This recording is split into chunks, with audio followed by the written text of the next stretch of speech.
Hello guys, Python के 50 MCQ series के 7वां video advanced Python पर आधारित है, जिसमें arguments, function, lambda function, file operations, modules, packages से संबंधित MCQ होंगे। कुछ टॉपिक्स के इंट्रोडक्शन भी इस वीडियो से हम स्टार्ट करते हैं। फंक्शन आर्गुमेंट फंक्शन पर आधारित है। जैसा आप जानते हैं फंक्शन कैसे बनाते हैं, पाइथन में डेफ कीवर्ड से बनाते हैं, और जब हम उस फंक्शन को कहीं कॉल करते हैं तो उसमें जो भी वेरिएबल्स यूज करते हैं that is called argument. So function arguments are a way of passing values or input to a function. Arguments are passed to a function during function calls. Their values replace the function parameters in the function definition. And these function calls are dependent on different mechanisms for passing the arguments. So Python provides various mechanisms for passing arguments to a function. We can pass our arguments by required arguments, default arguments, keyword arguments, and by an arbitrary arguments. First is required argument or positional arguments. These four are different mechanisms to call to pass the arguments.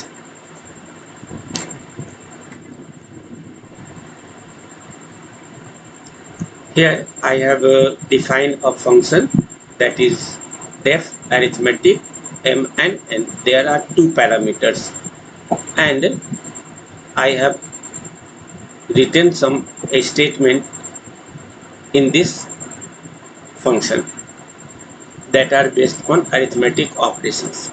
So I have given a name arithmetic. Arithmetic के सारे operations इसमें हम use करते हैं। Arithmetic इसमें m और n दो parameters है, इसलिए आर्गुमेंट्स में भी हम दो वैल्यू लेंगे। फर्स्ट वैल्यू फर्स्ट पैरामीटर को, सेकंड वैल्यू सेकंड पैरामीटर को। इस तरह के फंक्शन में, इस तरह के आर्गुमेंट्स कॉल्स में हमें पैरामीटर्स के ऑर्डर को ध्यान में रखना होता है। जिस ऑर्डर में पैरामीटर्स है उसी ऑर्डर में हम उसके आर्गुमेंट को पास करते हैं। यानी फर्स्ट पैरामीटर का वैल्यू इसका फर्स्ट आर्गुमेंट होगा, सेकंड का सेकंड। यदि हमने यहाँ पे ऑर्डर चेंज किया तो इसके रिजल्ट्स गलत होंगे। तो यहाँ ध्यान रखना होगा कि आर्गुमेंट्स पैरामीटर किस ऑर्डर में है और कितने पैरामीटर्स। जितने पैरामीटर्स है उतने ही आर्गुमेंट्स होंगे, और जिस ऑर्डर में यहाँ पर पैरामीटर्स है उसी ऑर्डर में हमें आर्गुमेंट पास करना होता है। सेकेंड मेथड्स हमारे पास होता है जिसको कहते हैं डिफ़ॉल्ट आर्गुमेंट्स। इसकी लिटरेचर है, आप लिटरेचर ध्यान से देख सकते हैं। हम इसके एग्जाम्पल्स पे चलते हैं। यहाँ हमने एक फंक्शन बनाया है def simple interest. Simple interest calculate करने के लिए फंक्शन लिख रहे हैं जिसमें अमाउंट, रेट और टाइम की ज़रूरत होगी। सिंपल इंटरेस्ट कैलकुलेट करने के लिए amount into rate into time divided by 100, ये मेरा फॉर्मूला है जिसमें इस तीन वेरिएबल्स के वैल्यूज़ चाहिए जिसको हमने पैरामीटर के फॉर्म में लिया है। प्रीवियस मेथड में और इस मेथड में डिफरेंस ये है कि प्रीवियस में हमने सिर्फ पैरामीटर को डिफाइन किया था, बट यहाँ पर हम पैरामीटर के साथ साथ उसके कुछ वैल्यूज़ भी दे रहे हैं जो हमारा डिफ़ॉल्ट वैल्यू कहलाएगा। तो p के हमने कोई वैल्यू नहीं दिया, लेकिन r का डिफ़ॉल्ट वैल्यू 2 और t का डिफ़ॉल्ट वैल्यू 5 है, जिसकी बेसिस पे हम इंटरेस्ट कैलकुलेट कर रहे हैं। इस जगह पे हमने फंक्शन को कॉल किया और इसमें हमने पैरामीटर दिया है, सॉरी आर्गुमेंट दिया है 1000। ऑब्वियसली 1000 p की वैल्यू होगी और r और t का वैल्यू डिफ़ॉल्ट वैल्यू 2 और 5 होगा। सो इसका आर्गुमेंट्स होगा 1000 और रेट का डिफ़ॉल्ट वैल्यू 2 और टी का वैल्यू 5। इस वैल्यू पर इसका कैलकुलेशन होगा और उसके रिजल्ट को शो करेंगे। इसी को हम दूसरे तरीके से कॉल कर सकते हैं। यदि हमने सिंपल इंटरेस्ट 1005, इसके फर्स्ट पैरामीटर p है, ये हमारा p में जाएगा और दूसरा पैरामीटर r है, तो ये 5 इस 2 को रिप्लेस कर देगा 5 से, यानी इसकी डिफ़ॉल्ट वैल्यू अब चेंज होकर इस आर्गुमेंट का वैल्यू पास होगा 5। यहाँ पर हमें ऑर्डर को ध्यान में तो रखना ही होता है, लेकिन यदि हम किसी पैरामीटर का कोई वैल्यू हम अपने आर्गुमेंट में पास ना करें, तो वैसे केस में ये इस डिफ़ॉल्ट वैल्यू को यूज़ कर लेगा। फर्स्ट में हमने सिर्फ अमाउंट दिया था, इसलिए उसका रेट और टाइम डिफ़ॉल्ट वैल्यू लिया गया। सेकंड में हम दो वैल्यू दे रहे हैं 1000 एंड 5। यहाँ पर ऑर्डर है अमाउंट और रेट, तो 1000 अमाउंट होगा और 5 हमारा रेट होगा। टाइम की वैल्यू हमने इसमें डिफाइन नहीं किया, इसलिए इसकी डिफ़ॉल्ट वैल्यू ली जाएगी। तो इस कॉल में p की वैल्यू 1000, r की वैल्यू 5 जो हमने पास किया, डिफ़ॉल्ट वैल्यू रिप्लेस हो गया, और t की वैल्यू 5 होगी। इसमें एक वैल्यू डिफ़ॉल्ट रखा है, दो वैल्यू हमने पास किया है। तो इस तरह से ये डिफ़ॉल्ट आर्गुमेंट हमारा काम करेगा। एक और एग्जांपल हम यहाँ देखते हैं। इस में हमने 3 वैल्यू दिए और जिस ऑर्डर में पैरामीटर्स है उसी ऑर्डर में आर्गुमेंट दिया। तो 1000 हमारा p की वैल्यू होगी और 5 हमारा r का वैल्यू होगा। इसके डिफ़ॉल्ट वैल्यू को रिप्लेस करेंगे 5 से, और ये 10 हमारा t का वैल्यू होगा, जिसमें हम 5 को रिप्लेस करेंगे 10 से। और अब इस पर हमारा कैलकुलेशन होगा 1000 इंटू 5 इंटू 10 डिवाइडेड बाई 100, और इस पर हमारा सिंपल इंटरेस्ट कैलकुलेट होगा। तो इस तरह से हम डिफ़ॉल्ट आर्गुमेंट को डिफाइन करते हैं और उसको यूज़ करते हैं। थर्ड मेथड मैकेनिज्म हमारा है कीवर्ड आर्गुमेंट्स। इस केस में हमने एक फंक्शन तैयार किया कंपाउंड इंटरेस्ट का। जैसा हम जानते हैं कंपाउंड इंटरेस्ट में भी 3 पैरामीटर्स चाहिए, अमाउंट, रेट और टाइम। हमने इसको यहाँ पे डिफाइन कर दिए 3 पैरामीटर्स को, और पास करते वक्त जब हम इस फंक्शन को कॉल करेंगे, सॉरी इस जगह पे ये सी कैपिटल होगा क्योंकि यहाँ पर हमने सी डिफाइन किया है, और इस जगह पर भी सी कैपिटल होगा। तो यहाँ जो हमारा वैल्यू है, इस वैल्यूज में हम यहाँ आर्गुमेंट पास कर रहे हैं, r equal to 13, p equal to 1000, t equal to 5। First mechanism में ऑर्डर को फॉलो करते हैं, सेकंड मैकेनिज्म में भी ऑर्डर को फॉलो करते हैं। इसमें हम ऑर्डर फॉलो नहीं करते हैं। जो भी आर्गुमेंट्स हैं, जो भी पैरामीटर्स हैं, उस पैरामीटर्स का आर्गुमेंट उस पैरामीटर के नेम से हम डिफाइन करते हैं at the time of calling. r equal to 13 कर दिया, p इक्वल टू 1000 किया और t इक्वल टू 5 किया, जिसमें ऑर्डर को हमने फॉलो नहीं किया। तो इस तरह से यदि हम किसी फंक्शन को कॉल करते हैं तो ये कहलाता है पासिंग कीवर्ड आर्गुमेंट या कीवर्ड आर्गुमेंट्स। इस सेकेंड एग्जांपल में 1000, 13, 5 हमने डायरेक्ट दे रखा है, तो इसमें ऑर्डर को हमें फॉलो करना होगा, क्योंकि ये कॉल एक तरह से फर्स्ट मैकेनिज्म का कॉल है। इसलिए यहाँ पे 1000 p की वैल्यू होगी, 13 r की वैल्यू और 5 हमारे t की वैल्यू होगी। लास्ट मैकेनिज्म हमारा आर्बिट्रेरी आर्गुमेंट्स है। इस आर्गुमेंट्स को हम तब यूज़ करते हैं जब नंबर ऑफ आर्गुमेंट्स हमारा फिक्स नहीं हो। इसके लिए हम कुछ कीवर्ड यूज़, कुछ स्पेशल सिंबल यूज़ करते हैं जो हमारा स्टार है। Sum star a, sum equal to 0 और फॉर आई इन ए। यहाँ पर ए हमारा लिस्ट या सेट की तरह का वैल्यू होगा। हम जब इसमें कोई लिस्ट या सेट पास करेंगे तो उसके जितने भी एलिमेंट्स होंगे उन सारे एलिमेंट्स का सम ये निकालेगा। और उसकी रिजल्ट को शो कर देगा। तो यहाँ पर हमने सम में एक सेट दे दिया 2 3 4 5 7 10। अब इस 2 3 4 5 7 आई की फर्स्ट वैल्यू हमारी 2 होगी और सम का वैल्यू यहाँ 0 है, तो सम और 2 को ऐड कर फिर से सम में रखेंगे और अब सम की वैल्यू हमारी 2 हो जाएगी। जब आई की वैल्यू को हम इंक्रीज करेंगे, इनिशियली सम हमारा 0 था, 0 से 0 में 2 को ऐड किया तो हमारा ये 0 + 2 2 हुआ, जिससे सम का न्यू वैल्यू 2 बन गया। सेकेंड आइट्रेशन में आई की वैल्यू 3 होगी और सम की वैल्यू 2 है, 2 + 3 हमारा नेक्स्ट सम की वैल्यू हो जाएगी अपडेटेड 5 और थर्ड टाइम्स में ये 4 को कॉल करेगा, तो आई की वैल्यू 4 और सम की वैल्यू 5 5 4 9 और इस तरह से सारे एलिमेंट्स को जो इस सेट में दिए हुए हैं पर ये सम होगा और उसका रिजल्ट को हम सम कर शो करेंगे। एक और इसमें एग्जांपल लिया जिसमें 3 ही वैल्यू हमने लिया है 20 25 31।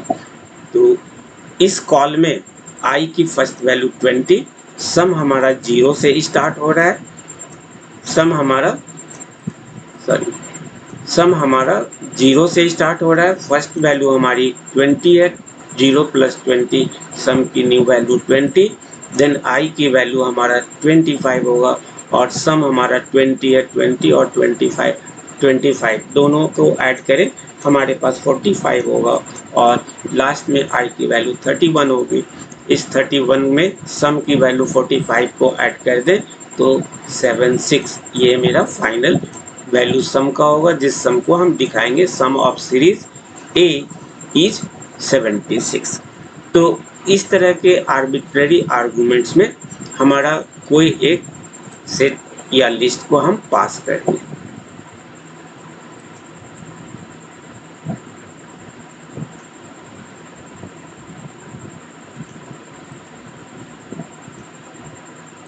MCQs पे हम लोग आते हैं। What will be the value of res 1 and res 2 in Python. यहाँ एक फंक्शन डिफाइन किया गया है डेफ एग्जाम्पल ABC और इस तीनों वैल्यू को हमने सम किया और उसका एवरेज निकाला।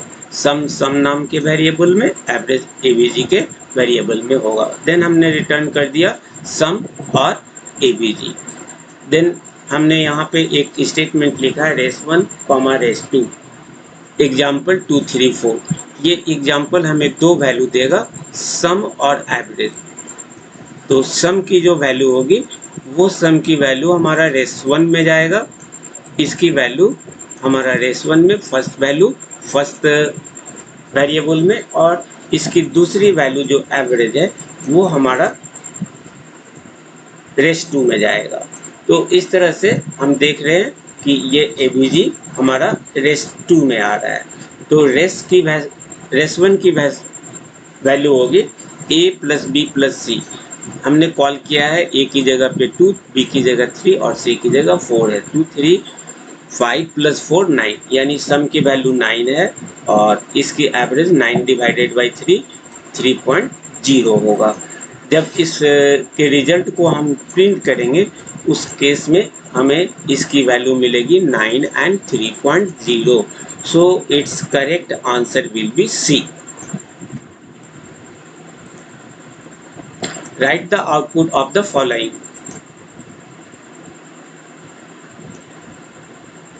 इसकी correct value C। Write the output of the following. यहाँ एक फंक्शन हमने डिफाइन कर रखा है for I in range 1 to 10। If I = 5 then return, otherwise print the value of I। जब इस फंक्शन को हमने कॉल किया तो ये फंक्शन इस रेंज का 1 to 10 में फर्स्ट वैल्यू I की 1 होगी, क्योंकि 1 5 के इक्वल नहीं है इसलिए ये प्रिंट 1 देगा। देन नेक्स्ट वैल्यू 2 होगी, 2 भी हमारा इसके इक्वल नहीं है, एल्स पार्ट एक्सिक्यूट करेंगे, 1 के बाद हमें 2 प्रिंट मिलेगा। देन I की नेक्स्ट वैल्यू 3, 3 5 के इक्वल नहीं है, 3 4, then 4 is not equal to 5, so we will execute the else part, so it will give us 4। then next value 5, क्योंकि यहाँ पे ये कंडीशन ट्रू हो गया इसलिए कंट्रोल हमारा इस फंक्शन से इस लूप से बाहर चला जाएगा। तो इस लूप से बाहर जाने पर हमारे पास वैल्यू मिलेगी 1 to 4। So it's correct answer is C, print 1 to 4। Write the output of the following def example print hello. और इस एग्जाम्पल को हमने एक वेरिएबल ए पर कॉल कर लिया। बाद में हम इस ऑब्जेक्ट को जब कॉल करेंगे तो इसका आंसर होगा, जो भी हमारा ये वैल्यू है वो वैल्यू हमारे ए नाम के ऑब्जेक्ट में जाएगा और इसको जब हम कॉल करेंगे तो इसकी जो वैल्यू असाइन हुई है वो वैल्यू प्रिंट होगा, दैट इज हेलो। ये नहीं हो सकता, ये भी नहीं होगा, और यहाँ पर एच स्मॉल है और एक्सक्लेमेशन साइन नहीं दिया हुआ है, इसलिए ये भी नहीं हो सकता। करेक्ट आंसर होगा B. Write the output of the following def example print hello a example. यदि इस तरह से हम डिफाइन करें तो इसका आउटपुट क्या होगा? इस केस में हमारा आउटपुट अगेन वही होगा जो यहाँ पर डिफाइन किया गया है, यहाँ जो मैसेज दिया गया है, तो इस मैसेज को प्रिंट करेगा। इसका करेक्ट आंसर होगा C. Function assign to a variable. इस फंक्शन की वैल्यू एक वेरिएबल में डिफाइन किया और उसकी वैल्यू प्रिंट हो जाएगी। Write the output of the following def example print hello. Simply यदि हम एग्जाम्पल को कॉल करें तो इसकी वैल्यू भी वही होगी जो यहाँ पर मैसेज में पास किया गया है, यानी इसका भी करेक्ट आंसर सी होगा। Write the output of the following def sum star a sum equal to 0 for I in a sum a. तो अभी जस्ट बताया कि ये हमारा कि लास्ट मैकेनिज्म है, जिस मैकेनिज्म में हम किसी सेट या लिस्ट को पास करते हैं। तो इस के थ्रू हमारा यहाँ पर आर्बिट्ररी आर्गुमेंट्स कॉल है, इस वजह से इसके सारे एलिमेंट्स का सम हमारा सम में होगा, जो अभी जस्ट डिस्कस किया था। 2 3 5 5 plus 4 9 9 plus 5 14 plus 7 21 plus 10 31। So it's correct answer will be 31। Write the output of the following def example print hello del example. इस प्रोग्राम के अंदर हमने पहले एक एग्जाम्पल नाम का फंक्शन को डिफाइन किया जिसमें हम हेलो को प्रिंट करा रहे हैं। फिर हमने इस एग्जाम्पल के वैल्यूज को डिलीट कर दिया और अब हम कह रहे हैं कि बताओ एग्जाम्पल का रिजल्ट क्या होगा। तो चूंकि हम इस फंक्शन को डिलीट कर दिए, इसलिए इसका जो आंसर होगा वो नेम एरर होगा, क्योंकि हमारे पास ये अब फंक्शन अवेलेबल नहीं है। तो इस आइडेंटिफायर को वो फाइंड आउट नहीं कर पा रहा है, और जब भी कोई आइडेंटिफायर पाइथन के मेमोरी में नहीं होता उस केस में हमें एरर मिलता है, name error. Right the output of the following. ये काफ़ी इंटरेस्टिंग एग्जाम्पल है। इस एग्जाम्पल में हमने वही फंक्शन लिया है और इसका मैसेज भी हेलो लिया है। देन हमने एग्जाम्पल को ए पर वेरिएबल पर असाइन कर दिया और बाद में एग्जाम्पल के फंक्शन को हमने डिलीट कर दिया। अब इस ए को हम कॉल कर रहे हैं जैसा इसके पहले हमने कॉल किया था। तो इसकी आउटपुट क्या होगी? पाइथन का एक कंसेप्ट है, यदि हम किसी फंक्शन की वैल्यू को किसी वेरिएबल में स्टोर करते हैं और उस फंक्शन को यदि हम डिलीट कर दें तो फंक्शन डिलीट होगा, नेक्स्ट टाइम कॉल नहीं होगा, लेकिन जिस वेरिएबल में उसकी वैल्यू असाइन हुई है उस वेरिएबल का वैल्यू वो प्रिंट करेगा। तो ए में हमने एग्जाम्पल को असाइन किया है, तो ए की वैल्यू होगी हेलो, और हमने एग्जाम्पल फंक्शन को डिलीट कर दिया, लेकिन ए ऑब्जेक्ट हमारा होगा, इसलिए इस ए की वैल्यू प्रिंट होगी सी।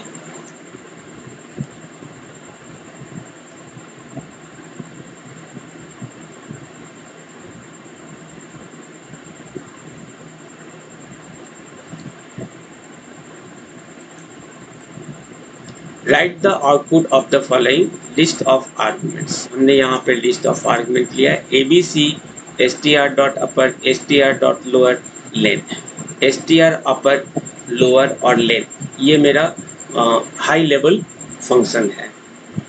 अब इस फंक्शन पर हम इस लिस्ट को अप्लाई कर रहे हैं। For I in ABC, ABC में जो भी है, तो फर्स्ट वैल्यू हमारा str अपर होगा। प्रिंट आई, आई हमारा इसके ऑब्जेक्ट को, इसके टाइप को बताएगा हम क्या काम कर रहे हैं। Method upper of str object के अपर मेथड को हम कॉल कर रहे हैं। तो ये फंक्शन हमारा इस आई से प्रिंट होगा और इसमें जो मैसेज पास किया है उस मैसेज पर अपर फंक्शन अपना काम करेगा। तो अपर फंक्शन इस फंक्शन के एलिमेंट को कैपिटल में प्रिंट कर देगा। देन आई की वैल्यू सेकेंड टाइम में str लोअर होगा और ये str का ऑब्जेक्ट है, तो यहाँ पर मैसेज मिलेगा इस आई की वजह से method lower of str object. और इसके अंदर जो भी फंक्शन, जो भी मैसेज हमने डिफाइन किया, उस मैसेज के सारे लेटर्स स्मॉल में हो जाएंगे क्योंकि हमने यहाँ पे लोअर यूज किया है। देन नेक्स्ट कॉल में इस लेन फंक्शन को यूज कर रहे हैं। तो ये बिल्ट इन फंक्शन लेन है जिसका काम होता है किसी स्ट्रिंग के लेंथ को फाइंड आउट करना। तो इस आई का मीनिंग हो गया बिल्ट इन फंक्शन और लेन का मीनिंग हो गया कि इस मैसेज पे जब हम लेन मेथड यूज करेंगे तो टोटल नंबर ऑफ कैरेक्टर्स कितने हैं। इसमें टोटल नंबर ऑफ कैरेक्टर्स 19 है, so it will print 19। So the output of this snippet will be A. Write the output of the following. Def add n sum equal to 0 for I in n. Sum plus I return sum. Display def display l हमारा कोई list है और यहाँ पे हमने function को call किया है। इस फंक्शन का आर्गुमेंट हमारा ये लिस्ट होगा। Then we print the sum of this L element. Display 1 2 3 4 5 6 7, ये मेरा लिस्ट है और इस पर हमने इस फंक्शन को कॉल किया ऐड। तो ऐड फंक्शन में फर्स्ट वैल्यू हमारी आई की 1 होगी जिसको हम इस सम जिसकी वैल्यू 0 है उसमें ऐड करेंगे। तो यहाँ पर जब हम कॉल कर रहे हैं, ये मेरा डिस्प्ले आर्गुमेंट पास हो रहा है, ये लिस्ट कंप्लीट लिस्ट हमारा एल का वैल्यू होगा और ये ऐड हमारा फंक्शन का वैल्यू होगा। तो फंक्शन यहाँ पे ऐड हो गया, इस आइडेंटिफायर की वैल्यू हो गई ऐड नाम का फंक्शन और इस एल की वैल्यू हो गई 1 2 3 4 5 7। इसी को हम यहाँ पे n में पास कर रहे हैं, तो n की वैल्यू आई इन n में फर्स्ट वैल्यू हमारा 1 होगा। अब इस सारे को यदि हम ऐड करें तो हमारा जो रिजल्ट होगा 1 + 2 3 3 6 6 + 4 10 10 + 5 15 6 21 and 7, that is 28. So it will print addition of elements 28. Function as an argument to another function. Function को हम एज ए आर्गुमेंट दूसरे फंक्शन में कैसे कॉल करते हैं, इसका एग्जाम्पल है ये। Write the output of the following. Outer function हमारा है def outer text, print str upper text. Then इसके अंदर में हमने एक दूसरे फंक्शन को डिफाइन किया डेफ इनर, यानी इनर हमारा इस आउटर फंक्शन का एक फंक्शन है, नेस्टेड फंक्शन है।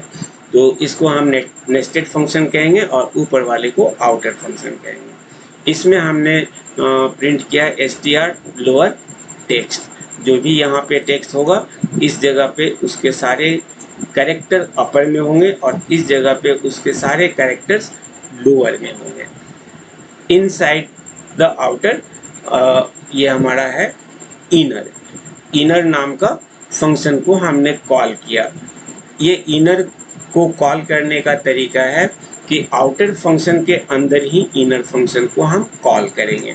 देन हम कह रहे हैं कि आउटर नेस्टेड फंक्शन, इसका आउटपुट क्या होगा, इसकी आउटपुट हो जाएगी ये नेस्टेड फंक्शन हमारा वैल्यू बन जाएगा टेक्स्ट का और इस टेक्स्ट के आने पर इस जगह पर इसकी वैल्यू देगा nested function in upper character.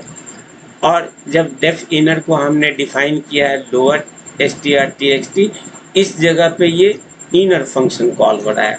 Inner function call होने की वजह से इस इनर की जो डिफ़ॉल्ट वैल्यू होगी वो नेक्स्ट, और इस टेक्स्ट को लोअर केस में जब दिखाएंगे तो ये सारा मैसेज और इस मैसेज का सारा कैरेक्टर लोअर में दिखेगा। यानी इसमें दो आउटपुट मिलेंगे, एक आउटपुट इस आउटर फंक्शन के कॉल की वजह से, और ये आउटर फंक्शन जब हम कॉल कर रहे तो इस आउटर फंक्शन के अंदर इनर फंक्शन डिफाइंड है और यहीं पर कॉल हो रहा है, तो बाय डिफ़ॉल्ट ये इनर कॉल होगा इस आउटर के थ्रू। जब आउटर को यूज़ करेंगे इसकी भी रिजल्ट मिलेगी और इसकी भी रिजल्ट मिलेगी। सो it will print nested in upper letter or nested function in lower letter. So its correct answer is A. It is the example of nested function. Write the output of the following. जो previous example function था वही function यहाँ पर है, लेकिन इस बार हम call कर रहे आउटर फंक्शन को कॉल नहीं किया, इनर फंक्शन को कॉल किया। तो इसकी आउटपुट क्या होगी? A, B, C और D। इस केस में चूंकि अभी जस्ट आपको बताया कि इनर नेस्टेड फंक्शन को हम उस आउटर फंक्शन के अंदर ही कॉल कर सकते हैं, बाहर कॉल नहीं कर सकते। तो जब आप इस जगह पे इनर को कॉल करते हैं तो उस केस में ये आउटर फंक्शन के बाहर है, जिस वजह से ये फंक्शन कॉल नहीं होगा। यानी यहाँ पर एक एरर मिलेगा आपको, और वो एरर होगा नेम एरर का, क्योंकि आउटर फंक्शन के बाद या आउटर फंक्शन के बाहर वो इनर को नहीं जानता। और अभी जस्ट आपको बताया कि कोई भी आइडेंटिफायर यदि पाइथन को नहीं मिलता है उस केस में एरर मिलेगा नेम एरर। सो नेस्टेड फंक्शन को कॉल करने का तरीका है आउटर फंक्शन के अंदर ही उसे कॉल कर दीजिए, अदरवाइज उसकी रिजल्ट हमें नहीं मिलेगी। So it is an important MCQ। Python में हम लोग एक एनोनिमस फंक्शन क्रिएट करते हैं जिसको एनोनिमस फंक्शन या लेम्डा फंक्शन कहते हैं। बेसिकली लेम्डा फंक्शन में फंक्शन का नाम नहीं देते। Python allows to creation of function without names, बिना नाम का हम फंक्शन क्रिएट कर सकते हैं। इस तरह के लेम्डा फंक्शन हमारे लिस्प AI लैंग्वेज में भी अवेलेबल है। They are not declared with the def keyword, इसको हम लोग डेफ कीवर्ड से नहीं डिफाइन करते बल्कि लेम्डा कीवर्ड से डिफाइन करते हैं। To create this functions, hence this functions are called lambda function, इसलिए इसको लेम्डा फंक्शन भी कहते हैं या एनोनिमस कहते हैं। Like other function, this function can also contain arguments but there can be only one statement. इस लेम्डा फंक्शन में और जनरल फंक्शन में डिफरेंस ये होता है, जनरल फंक्शन में हमारे नंबर ऑफ स्टेटमेंट एक से अधिक हो सकते हैं, मगर लेम्डा फंक्शन के केस में हमारा सिर्फ एक स्टेटमेंट होगा। दूसरी चीज़, लेम्डा फंक्शन में फंक्शन का नाम नहीं होता, जबकि जनरल फंक्शन के केस में फंक्शन का नाम होता है।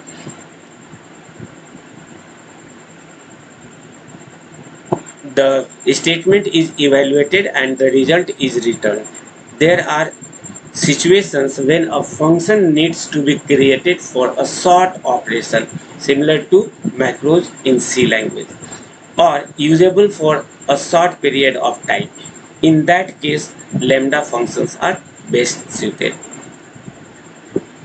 lambda फंक्शन को बनाने का तरीका होता है वेरिएबल lambda आर्गुमेंट, यहाँ पे हम कोई वेरिएबल आर्गुमेंट देंगे और इसके बाद एक सिंगल स्टेटमेंट। फॉर एग्जांपल, हमें किसी वेरिएबल का क्यूब निकालना है तो हम लेम्डा एक्स का हम क्यूब निकाल रहे हैं, यानी 3 टाइम्स उसको हम मल्टीप्लाई कर रहे हैं।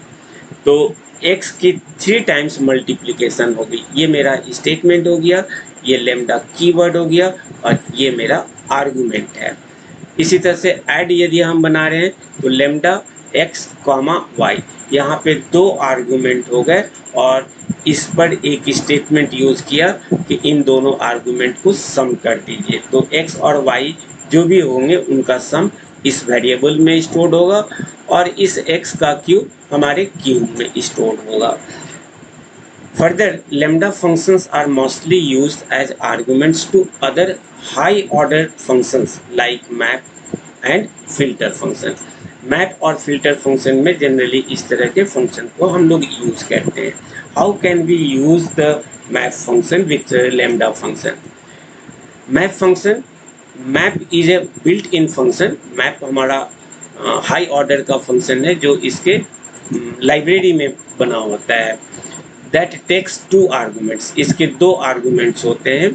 एक फर्स्ट आर्गूमेंट होगा जो फंक्शन होगा लाइक लैम्डा फंक्शन, और सेकेंड आर्गूमेंट्स हमारा कोई लिस्ट होगा।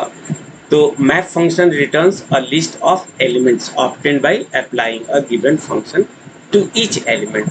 इस लैम्डा पर जो भी हमारा फंक्शन डिफाइन होगा, हर एक एलिमेंट पर वो फंक्शन अप्लाई होगा। दूसरा हमारा मेथड होता है filter function. Filter is another built in function that takes two arguments also. The first argument is a function and the second argument is a list of element, just like map. Map में जैसा हमने किया वैसा ही यहाँ पे। इसके कुछ example देख ले तो और भी क्लियर होगा। ये हमारा इस मैप और फिल्टर को कॉल करने का तरीका होगा। यहाँ पे लैम्डा फंक्शन हो सकता है, यहाँ पर भी फंक्शन है, और इसके बाद हम लिस्ट को यूज करते हैं। So map and filter have two different arguments. What will be the output of the following snippet in Python? ये हमने एक लिस्ट को लिया और हमने लिख दिया list map lambda x.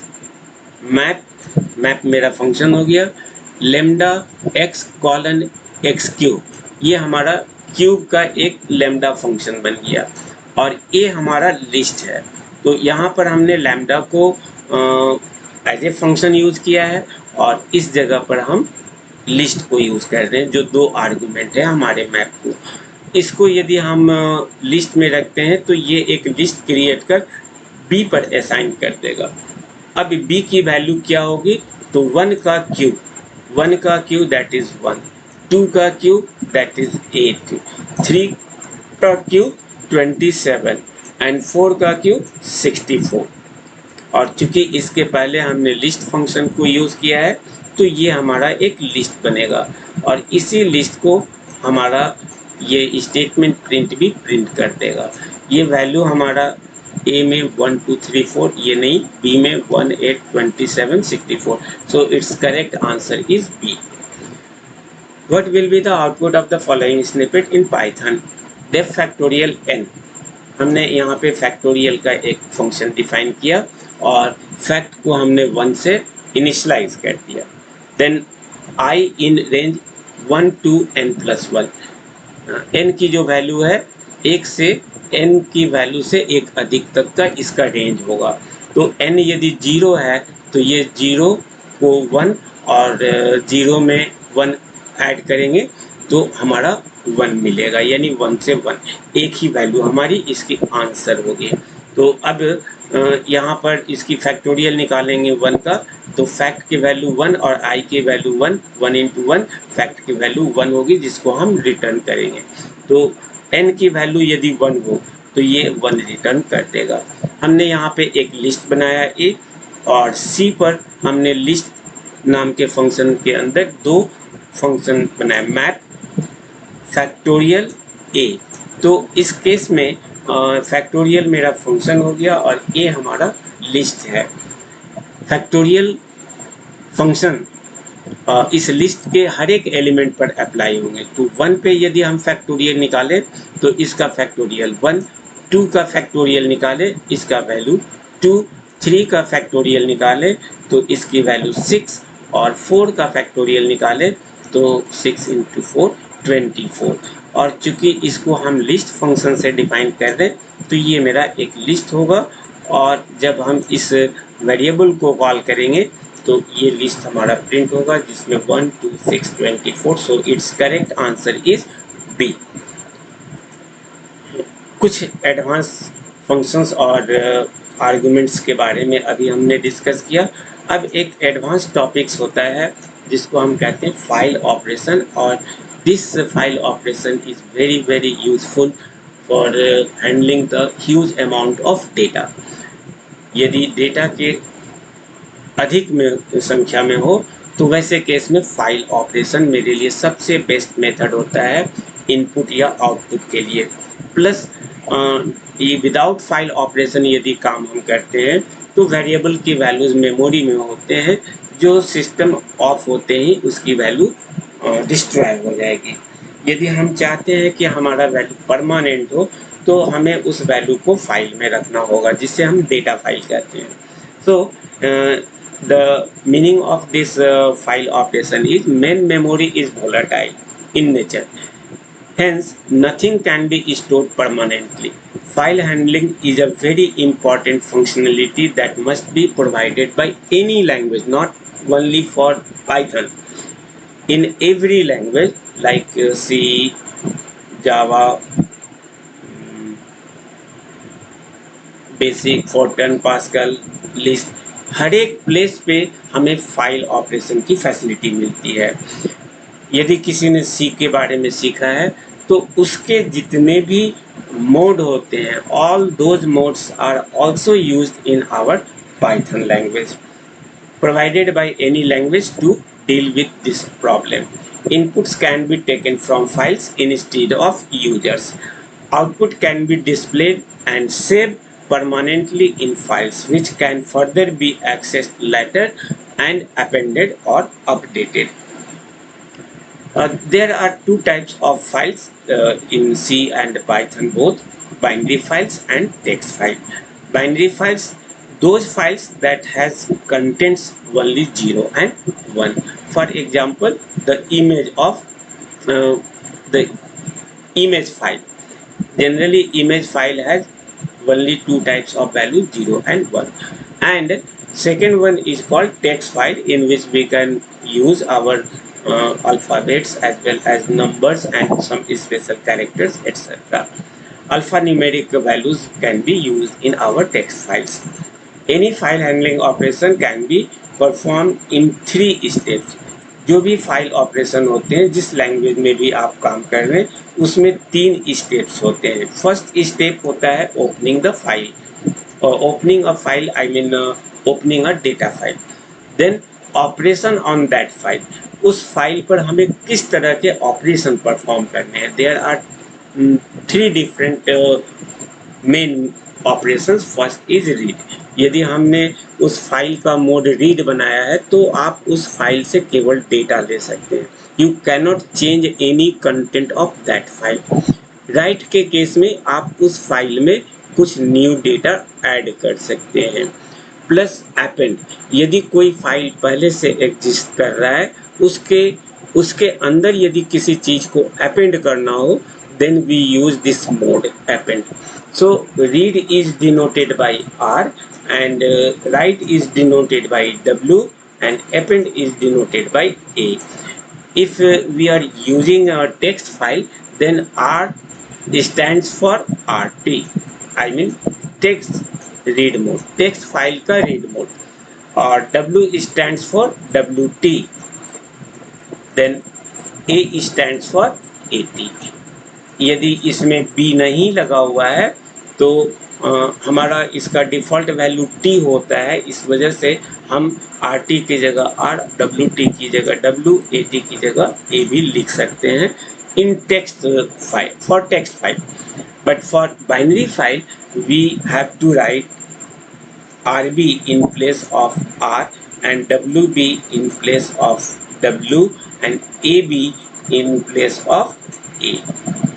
These 3 main modes are used in binary, while in case of text, either we can use this mode or we can use these modes. Both are same. Now how we will then third step is closing. So there are 3 steps: opening,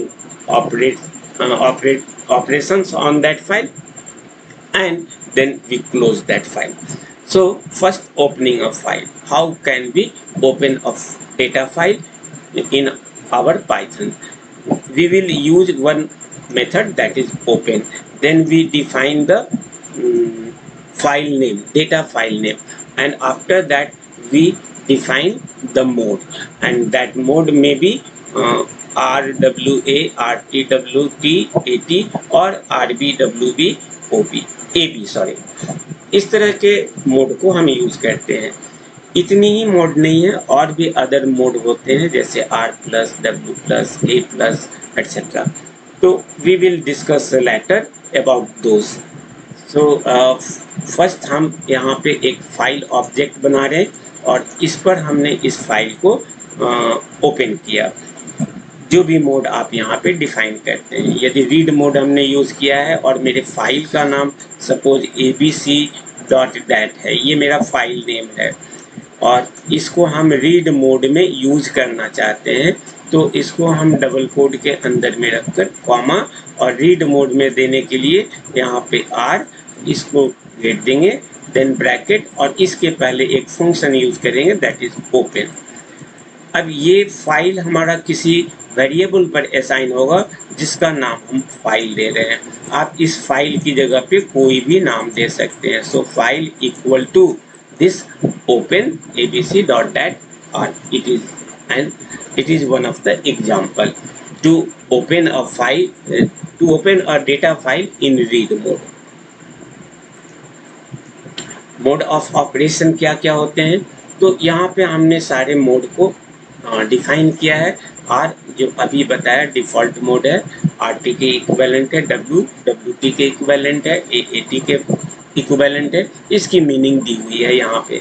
R+ है opens a file for both reading और writing, हमें read भी करना है कभी और कभी right भी करना है।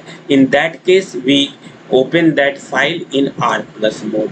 यदि W+ यूज करते हैं सेम एज R+, यानी रीड और राइट के लिए हम यूज करते हैं। और इस W+ की एक और फैसिलिटी है, यदि डिफाइंड और स्पेसिफाइड फाइल हमारे करेंट डायरेक्टरी में नहीं हो तो उस नाम की ये फाइल को क्रिएट भी कर देगा, और यदि है तो उसके अंदर रीड और राइट की फैसिलिटी प्रोवाइड करेगा। A+ open a files for appending and reading. X creates a new file fails if already exist. यदि creates a new file fails if already exist added in Python 3। ये Python 3 version में add किया गया है। यदि इस specified file available नहीं है तो क्रिएट करेगा, और यदि उस नाम का फाइल है तो ये कुछ काम नहीं करेगा, डायरेक्ट जो ऑपरेशन है वो ऑपरेशन कर देगा। देन RB है बाइनरी मोड में रीड के लिए है, WB बाइनरी मोड में राइट, और AB बाइनरी मोड में अपेंड के लिए होते हैं। और भी other values like RB+, WB+ और AB+ भी यूज कर सकते हैं, उसका भी कंसेप्ट वही होगा जो टेक्स्ट में हमने बताया। ये मेरा फर्स्ट स्टेप था। सेकंड स्टेप हमारा ऑपरेटिंग ऑन ए फाइल। अब उस पर हमको ऑपरेट करना है, तो अभी हमने बताया कि फाइल नाम का हम ऑब्जेक्ट करेंगे, इस पर रीड फंक्शन लगाकर फाइल डॉट रीड, तो ये returns entire file contents as a string. हमारे फाइल के डेटा फाइल के अंदर में 10 लाइन 20 लाइन जो भी हमारे डेटा है, सारे के सारे डेटा हमारे इस फाइल नाम के ऑब्जेक्ट में स्टोर हो जाएंगे। File dot read N, read का ये दूसरा तरीका है रीड को कॉल करने का, रिटर्न्स n कैरेक्टर्स।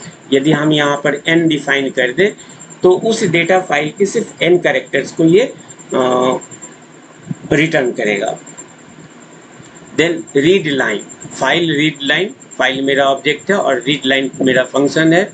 ये सिंगल लाइन, जो भी हमारा डेटा फाइल है, यदि इसमें 10 डिफरेंट लाइन्स हैं और करेंट लोकेशन यदि मेरा फर्स्ट है तो ये पहली लाइन को रिटर्न कर देगा, सिर्फ एक line. Read lines, file read lines कहने का मतलब हो गया इसमें 10 लाइन्स है तो सारे 10 लाइन्स को ये फाइल नाम के ऑब्जेक्ट में स्टोर कर देगा। देन राइट फंक्शन है फाइल डॉट राइट, ये टेक्स्ट को उस स्पेसिफाइड फाइल में राइट करने के लिए यूज किया जाएगा। Then operations on a file, अब इस फाइल पर अदर और स्पेशल ऑपरेशंस भी यूज होते हैं। For example tell function, this tell function file dot tell returns the current cursor position. कभी कभी हमारे पास बहुत सारे लाइंस होते हैं और यदि रीड और राइट बोथ मोड में हम यूज कर रहे हैं तो अभी करेंटली मेरा पोजीशन कहाँ पे है, हमारा कर्सर किस जगह पे है, फर्स्ट पे है, सेकंड पे है, थर्ड पे है, लास्ट में है, मिडिल में, कहाँ पे है। यदि वो इस लाइन पर एग्जिस्ट करता है करंट पोजीशन, तो इस पोजीशंस को वो रिटर्न कर देगा। सीक को यूज करते हैं, हमारा अभी पोजीशन कर्सर कहाँ पर है वो यदि हम जानना चाहें तो सीक स्टेटमेंट यूज करते हैं। os.stat, this method is used to get the display status of the file as an argument, and os.path.exist, this is used to returns true if the file or directory of name argument exist। ये argument यदि उसमें exist करता है तो ये true return करेगा, otherwise false। Then os path dot is file, इसका काम होता है जो भी आर्गुमेंट में दिया हुआ है क्या वो एक फाइल है, यदि है तो उसका वैल्यू ट्रू प्रिंट कर दीजिए। इज डायर, डायर यदि हमने यूज किया है तो फाइल की जगह पे डायरेक्टरी, यदि वो डायरेक्टरी एग्जिस्ट करता है तो वैल्यू रिटर्न होगी, अदर ट्रू रिटर्न होगी, अदरवाइज फॉल्स। शटिल डॉट कॉपी, ये इम्पॉर्टेंट एक हमारा फंक्शन है जिसमें हम एक फाइल को दूसरे फाइल में कॉपी कर सकते हैं। तो किसी एक फाइल को दूसरी फाइल में कॉपी करना हो उस केस में इस फंक्शन को यूज करेंगे। os path dot get size, os path get size का काम होता है जो भी फाइल हमने मेंशन किया है उस फाइल के साइज इन बाइट्स कितना होगा। ये मेरा सेकेंड ऑपरेशन स्टेप था और थर्ड स्टेप हमारा है क्लोजिंग अ फाइल। बहुत ही सिंपल है, जिस नेम से हमने ऑब्जेक्ट फाइल ऑब्जेक्ट बनाया था उसी फाइल ऑब्जेक्ट पर डॉट क्लोज लगा दें तो वो फाइल क्लोज हो जाएगा। ये हमारे डिफरेंट फाइल हैंडलिंग के ऑपरेशंस थे। क्योंकि जब भी हम इंडस्ट्री में काम करते हैं फाइल हैंडलिंग हमारा बहुत ही इम्पोर्टेंट टास्क होता है किसी भी एप्लीकेशन डेवलपर के लिए।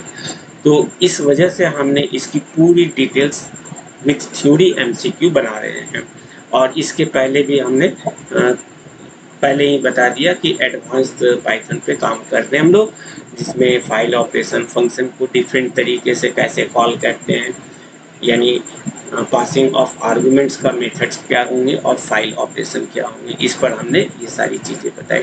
वैसे तो इस पे बहुत सारे एमसीक्यूज होंगे लेकिन हम कुछ एग्जांपल केवल लेंगे यहाँ पे। Choose the correct statement about the following snippet in Python if first.txt exists। यदि first.txt हमारा करेंट डायरेक्टरी में है तो ओपन first.txt r, यानी इस first.txt को रीड मोड में हम ओपन करेंगे on object file.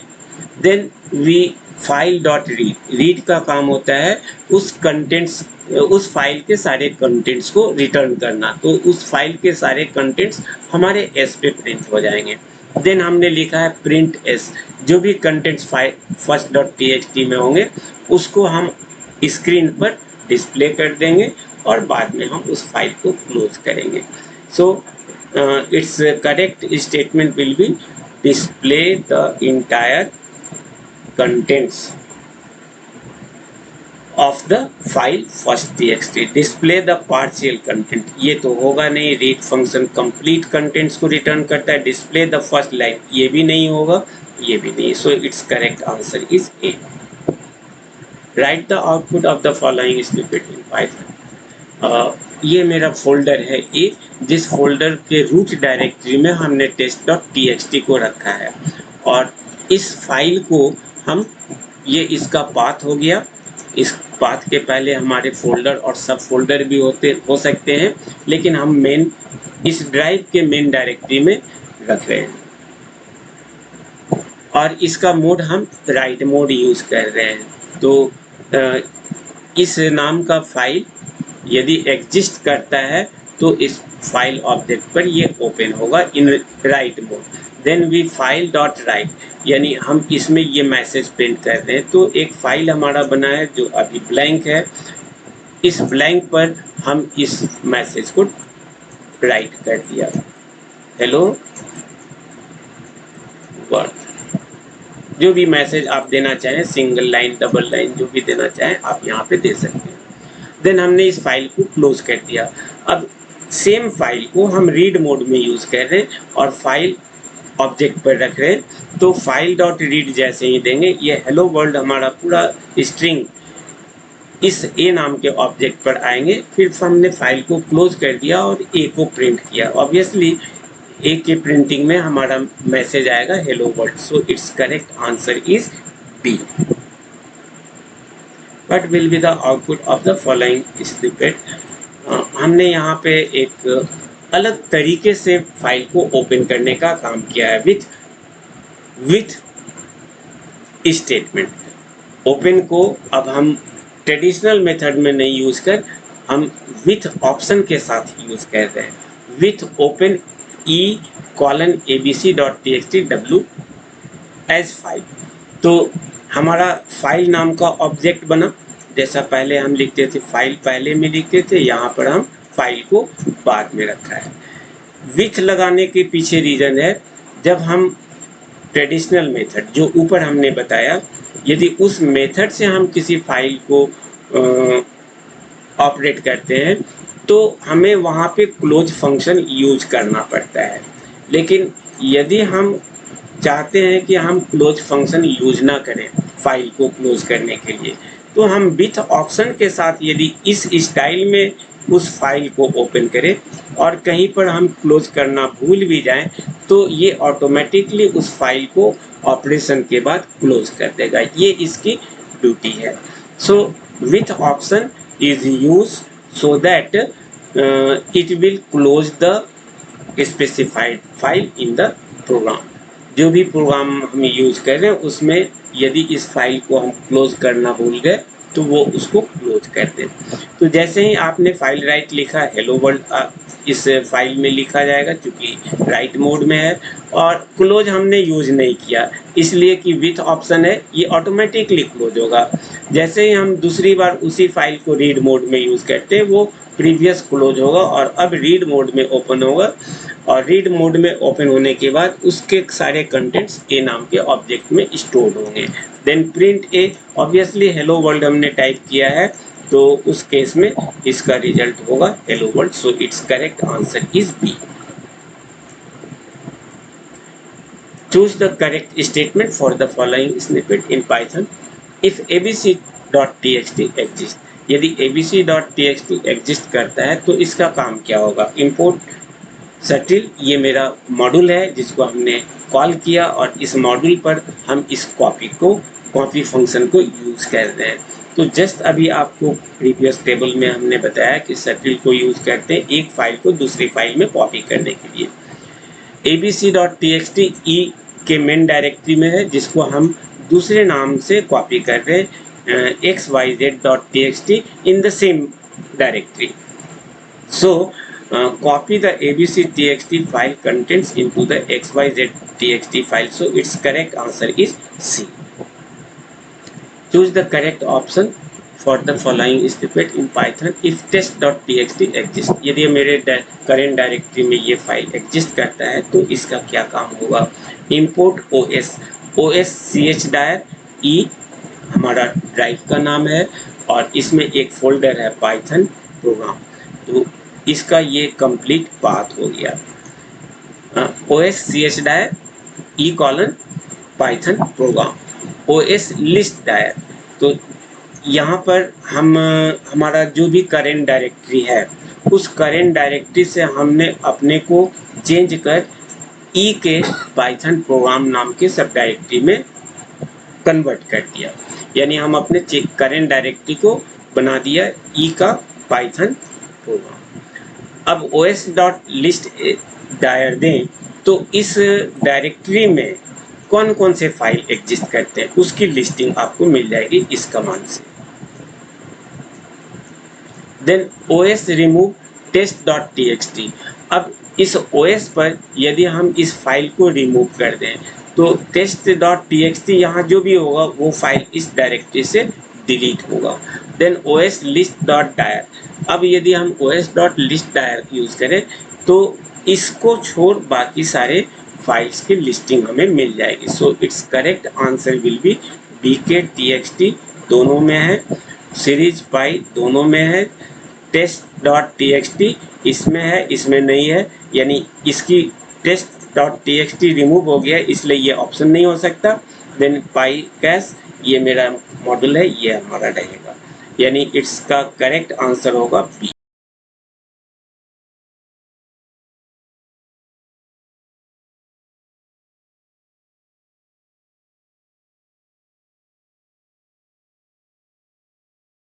Choose the correct option for the following snippet in Python if test.txt exists। यदि ये फाइल एग्जिस्ट करता है तो इस प्रोग्राम का क्या आउटपुट होगा। हमने यहाँ मैसेज दिया है enter number of lines input और इसको इंटीजर बनाया। तो सपोज हमने n की वैल्यू 3 दिया है तो ये 3 हमारा इंटीजर वैल्यू होगा।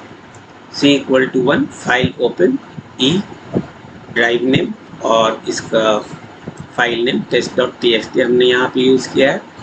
तो e के मेन ड्राइव में test.txt है जिसको रीड मोड में हमने ओपन किया। फॉर i इन फाइल के एक एक लाइन को ये स्टोर करेगा।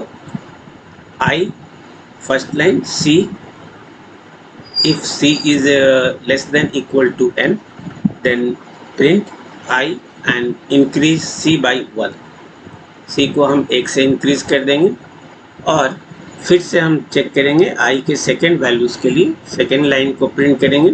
देन c की वैल्यू को इंक्रीज करेंगे और फिर थर्ड लाइन्स के फाइल के थर्ड लाइन्स को रीड करेंगे और उसके बाद c को वैल्यू को चेक करेंगे कि whether it is c is less than equal to n और not, then we print i। तो इस तरह से यहाँ पर हमारा इस फाइल के 3 लाइन्स को प्रिंट करेगा ये प्रोग्राम। सपोज test.txt में फर्स्ट प्लेस पर abc था, सेकेंड पर xyz था, थर्ड पे हमारा lmn था, यदि और फोर्थ पे यदि हमारा DEF लिखा हुआ है तो इस केस में C की वैल्यू 1 है। फाइल को हमने रीड मोड में ओपन किया तो I में फर्स्ट लाइन हमारा स्टोर होगा और यहाँ पर हम जब यूज़ कर रहे हैं तो C चूँकि 1 है, 1 is less then n, so print I ये सबसे पहले ABC को प्रिंट कर देगा। देन नेक्स्ट है C को 1 से हम इंक्रीज करेंगे तो C की वैल्यू 2 होगी और I हमारा नेक्स्ट टाइम XYZ को रीड करेगा। XYZ रीड करने पर C is less then n, 2 is less then n की वैल्यू हमारी 3 है तो ये सेकेंड लाइन को फिर प्रिंट कर देगा और इसी तरह से हम फिर से C को 1 से इंक्रीज करेंगे। I मेरा थर्ड लाइन्स पे होगा और यहाँ पे कंडीशन ट्रू है तो थर्ड लाइन्स एलिमेंट को प्रिंट करेंगे और लास्ट में हमारा C एक इंक्रीज होगा तो I में हमारा DEF होगा, लेकिन ये कंडीशन फेल हो गया तो हम इस लूप से बाहर निकल जाएंगे और फिर फाइल को क्लोज कर दिया। So it will print the 3 lines of that file. So it's correct answer will B print n lines of the file test.txt। Choose the correct option for the following snippet in Python if this file exists। def, fsize, fname। हमने fname को fsize नाम के function से call किया। fname हमारा parameters है। import os, हमने os model को import कर लिया। status equal os dot stat fname।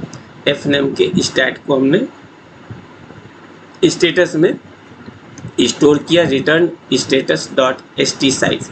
st size हमारा जो भी फाइल यहाँ पे होगा उसकी साइज को बताएगा in bytes. Then print file size in bytes F size dot this file.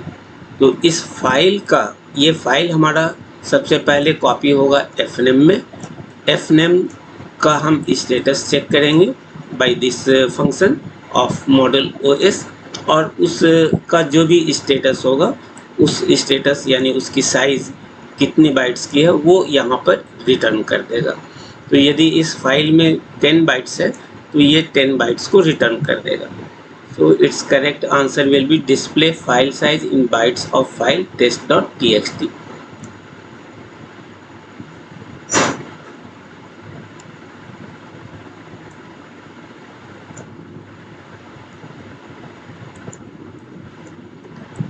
Next हमारा टॉपिक्स है models and packages.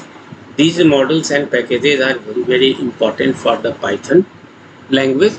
And what is models and package? First we will see the definition of models and packages. Models are files that contain various functions, variables, classes which are logically related in some manner. Models like functions are used to implement the modularity feature of the OOPS. इसमें हम लोग OOPS के modularity feature को use करने के लिए module को use करते हैं ताकि हम किसी भी प्रोग्राम को मॉड्यूलर बना सकें। Related operations can be grouped together in a file and can be imported into other file. हम इस सारे मॉड्यूल्स को किसी एक फाइल में रखेंगे और ये फाइल किसी दूसरे फाइल में कॉल हो सकता है। While the package is a collection of models, यहाँ पर हम डिफरेंट फंक्शंस, वेरिएबल्स, क्लासेस को किसी एक फाइल में रखते हैं और इस तरह के जो फाइल्स होते हैं उसको हम मॉडल कहते हैं और इस तरह के कई मॉडल्स हम अपने पैकेज में डाल सकते हैं। So the package is a collection of models and other सब मॉडल्स। इसमें हम मॉडल्स और सब मॉडल्स का कलेक्शन रख सकते हैं। Models can be well organized and easily accessible if collectively stored in a package. तो पैकेज को यदि हम कॉल करें तो ये हमारा सारा मॉडल्स अवेलेबल होगा। यहाँ मॉडल सबसे पहले हम देखते हैं मॉडल कैसे क्रिएट करेंगे। मॉडल को क्रिएट करने के लिए हम कोई एक फाइल बनाएंगे जिसमें यहाँ पर हमने एग्जाम्पल के तौर पे लिया है series.py। आप यहाँ कोई भी नाम डाल सकते हैं। def फैक्टोरियल n, इस फाइल के अंदर हम कुछ फंक्शंस डिफाइन कर रहे हैं जिसमें पहला फंक्शन हमारा है फैक्टोरियल n। यदि n की वैल्यू हम यहाँ पर पास करें तो इस n की फैक्टोरियल निकालेगा। fact1 for i in range 1 to n+1 fact in equal fact into i return fact। दूसरा फंक्शन हमने यूज़ किया है def फिबोनाची n। तो जैसा कि हम लोग जानते हैं फैक्टोरियल में यदि हमने 4 दिया है तो 1 to 4 सारे नंबर्स का मल्टीप्लिकेशन होगा, 1 2 3 into 4। और फिबोनाची सीरीज यदि हम यूज करते हैं तो फिबोनाची सीरीज का कंसेप्ट होता है कि फर्स्ट दो नंबर का सम नेक्स्ट नंबर होगा। यदि मेरा फर्स्ट नंबर 0 है और सेकंड नंबर मेरा 1 है तो थर्ड नंबर इन दोनों का सम 1 होगा। और अगेन नेक्स्ट नंबर के लिए प्रीवियस टू, इसके लिए प्रीवियस टू हमारा ये दोनों नंबर था, इसके लिए प्रीवियस टू ये दो नंबर होंगे तो 1 + 1 2। और इसका नेक्स्ट यदि निकालें तो 2 और 1 जस्ट इसके प्रीवियस दो नंबर का सम 2 and 1 3। और यदि हम इसके बाद का नेक्स्ट नंबर निकालें तो 2 और 3 का सम एंड सो ऑन। इस तरह के जो सीरीज होते हैं दैट इज कॉल्ड फिबोनाची। तो यहाँ हमने फर्स्ट 0 रखा है और सेकेंड वैल्यू 1 रखा है। तो फर्स्ट वैल्यू हमारा 0 हो गया और second value 1, third value in दोनों का सम होगा। इसको निकालने का यहाँ पे कोड लिखा हुआ है। फिबोनाची सीरीज फर्स्ट को पहले प्रिंट किया, देन सेकेंड को हमने प्रिंट कर दिया। तो 0 and 1 की प्रिंटिंग के बाद हम आगे का कोड लिखते हैं i in range from 1 to n-1, 1 से लेकर n-1 तक को रेंज को चलाना है। यदि i की वैल्यू 1 हो गई तो थर्ड वैल्यू हमारा होगा फर्स्ट और सेकेंड, यानी 0 और 1 का सम 1 जो थर्ड में होगा। और इस थर्ड को हम प्रिंट करें तो यहाँ पर हमारा प्रिंटिंग 1 हो गया। और फर्स्ट में अब सेकेंड की वैल्यू डाल देंगे। फर्स्ट में हमारा सेकेंड वैल्यू 1 है, वो चलाएगा, और सेकंड में अब थर्ड वैल्यू हमारा ये 1 है वो इसमें स्टोर होगा। नेक्स्ट टाइम जब हम इस लूप को आइटरेट करेंगे तो इन दोनों का सम यानी 2 यहाँ पर प्रिंट होगा और ये प्रोसेस चलता रहेगा। थर्ड हमने फंक्शन बनाया है एक्सपोनेंशियल के लिए, x, n। इसका मीनिंग हो गया x to the power n।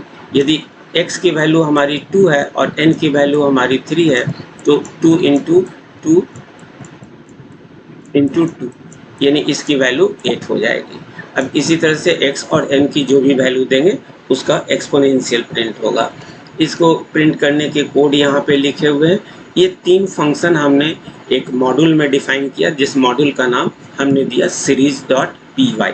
ये py is an extension of Python file का ये एक्सटेंशन होता है, इसलिए आप series.py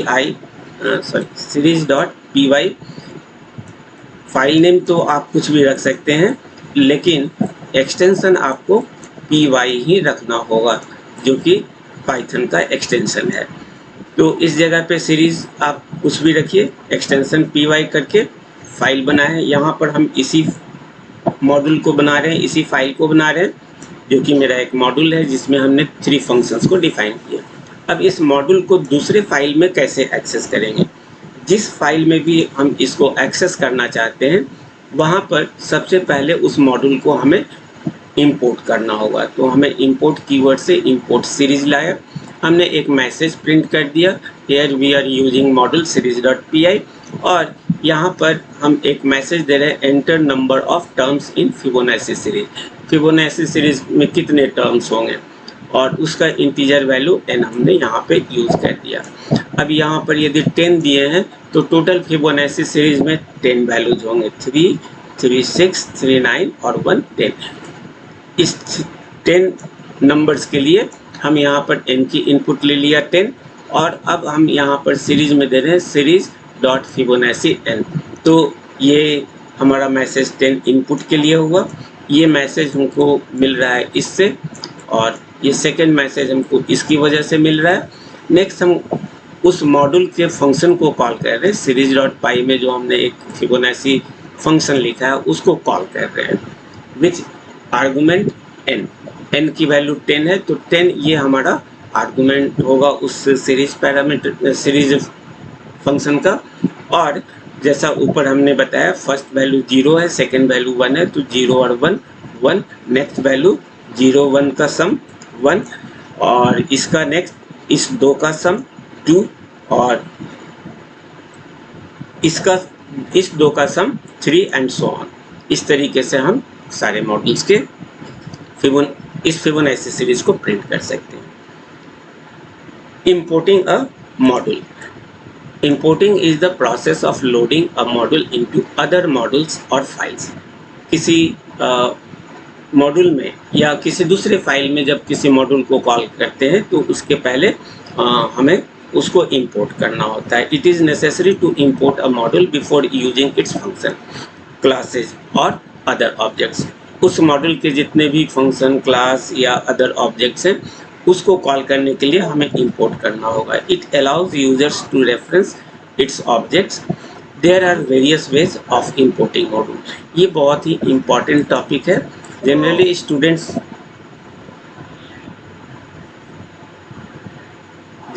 स्टूडेंट्स इंपोर्ट करने के मेथड्स को नहीं जानते हैं, जिसकी वजह से वो प्रॉपर वे में मॉड्यूल को इंपोर्ट नहीं कर पाते। तो इसके डिफरेंट मॉडल्स क्या है इंपोर्ट करने के, इसको हम लोग यहाँ पर देखेंगे।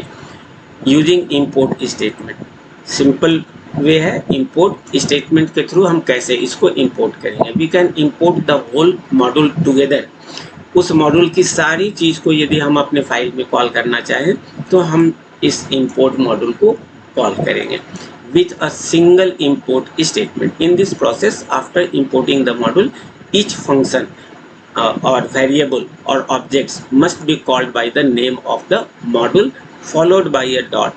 तो यदि हमने किसी मॉड्यूल को कॉल किया है और उस मॉड्यूल के फंक्शन को हमें यूज़ करना है तो सबसे पहले हम कॉल करने के पहले मॉड्यूल का नाम देंगे, देन उस फंक्शन और मॉड्यूल के बीच में डॉट सेपरेटर यूज कर देंगे। तो इस तरीके से किसी मॉड्यूल के फंक्शन को कॉल किया जा सकता है या किसी वेरिएबल को कॉल कर सकते हैं। यदि इस मॉड्यूल में कोई वेरिएबल, सपोज ए नाम का कोई वेरिएबल यहाँ पे डिफाइन किया हुआ है और इसे हमें कॉल करना है, तो हम उस मॉड्यूल का नाम देंगे मॉड्यूल।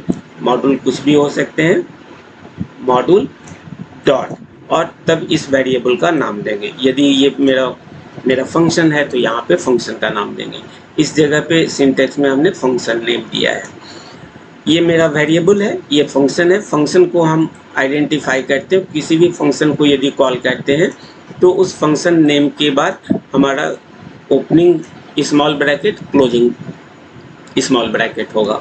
ये इसका इंडिकेटर है कि ये मेरा एक फंक्शन है और ये मेरा एक वेरिएबल है।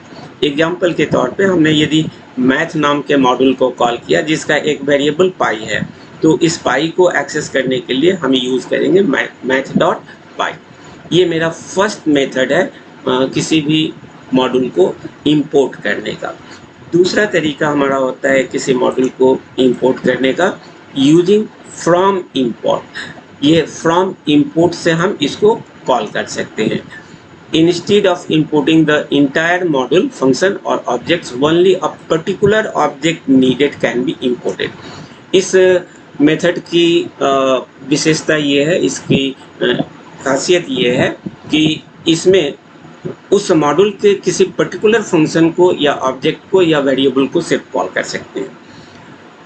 इससे हमको बेनिफिट ये होता है, यदि हम इंटायर मॉड्यूल को कॉल करें तो उससे हमारे मेमोरी स्पेस ज़्यादा यूजेज होगा और जिसका काम नहीं है वो मेमोरी मेरा वेस्टेज जाएगा। तो इस वेस्टेज से बचने के लिए हम सिर्फ उसी मॉड्यूल को कॉल करेंगे जिसका हमें यूज है। तो इस सेकेंड मेथड का यूज ये है कि किसी पर्टिकुलर मॉड्यूल को या उसके ऑब्जेक्ट को या उसके वेरिएबल को कॉल कर सकते हैं। इससे हमारा मेमोरी स्पेस बचता है।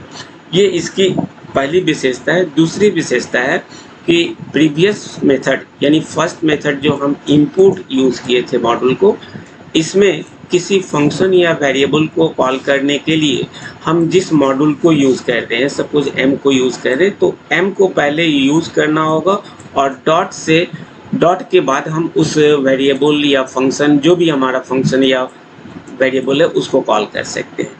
लेकिन यदि इस मेथड से हम किसी मॉड्यूल या ऑब्जेक्ट को हम कॉल करते हैं तो इसमें इस मॉड्यूल को पहले स्पेसिफाई करना ज़रूरी नहीं होता। डायरेक्ट हम उस वेरिएबल या फंक्शन को कॉल कर सकते हैं। जैसा कि यहाँ पर हमने लिखा है फ्रॉम मैथ इंपोर्ट पाई। पाई नाम का वेरिएबल है जो मैथ मॉड्यूल का पार्ट है। अब यदि हमें पाई को कॉल करना है तो सिंपली हम पाई लिखेंगे। यहाँ पर इस मैथ को लगाने की ज़रूरत नहीं, यानी मैथ डॉट पाई लिखने की ज़रूरत नहीं है। आप प्रीवियस मेथड में इस वेरिएबल को कॉल करने के लिए मैथ डॉट पाई लिखा था, लेकिन अब इस मेथड में इस मैथ की कोई ज़रूरत नहीं, डायरेक्ट हम पाई को यूज़ कर सकते हैं। ये दूसरी विशेषता है। देन थर्ड मेथड है using from import start statement. इस थर्ड में और फर्स्ट दोनों करीब इक्वल हैं, लेकिन दोनों सिमिलर नहीं है। To import the entire module using from import start statement, here star represents all functions of modules और ऑब्जेक्ट्स। तो इसमें सारी चीज़ों को जैसे फर्स्ट मेथड में हमने कॉल किया था उस तरह से कॉल कर सकते हैं। Like the previous method, an object can be access directly with its name. तो वहाँ पे हम सारे को कॉल कर सकते हैं और किसी को भी यूज़ करने के लिए, किसी भी ऑब्जेक्ट को यूज़ करने के पहले उसके पहले हमें मैथ डॉट लिखना पड़ता था। इस मेथड में हमें उसको यूज़ करने के लिए उस मॉड्यूल के नाम को मेंशन करने की ज़रूरत नहीं है। तो थर्ड में हमारा एक बेनिफिट मिलता है कि हमें उस ऑब्जेक्ट को एक्सेस करने के पहले इस चीज़ को लिखने की ज़रूरत नहीं पड़ेगी इस मेथड में। बाकी जो कंसेप्ट हमारा फर्स्ट मेथड का है वही कंसेप्ट थर्ड का है। So these are the three different methods that are used to import the module in Python. Find the correct ways or way to display the value of a variable pi of module math in Python। ये मेरा first method है। Math module को हमने call किया, इसका एक variable है पाई, इसको हम एक्सेस कर रहे हैं। ये मेरा फ्रॉम मैथ इंपोर्ट स्टार, ये मेरा थर्ड मेथड है। तो थर्ड मेथड में जैसा कि हमने आपको बताया कि इसमें उस वेरिएबल और ऑब्जेक्ट को एक्सेस करने के पहले मैथ को यूज़ नहीं करना, तो डायरेक्ट पाई, ये भी मेरा करेक्ट है।